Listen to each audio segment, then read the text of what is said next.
Hey guys! Good morning! Kain tayo. Ito yung aking food ngayon guys.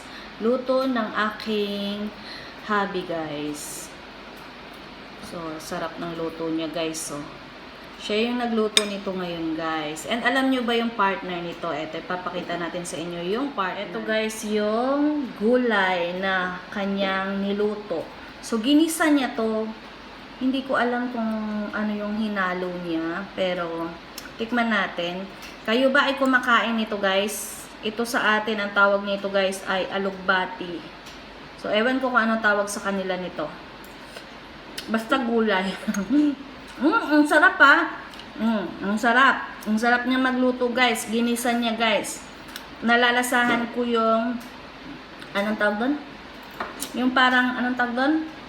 Ahos ba? Ahos. Ahos sa Tagalog, bawang. Lasang-lasa yung bawang. So, sarap magluto ni Daddy, guys.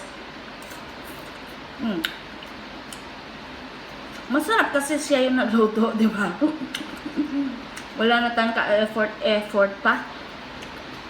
So, kakainin ko na to guys. And good morning sa inyong lahat.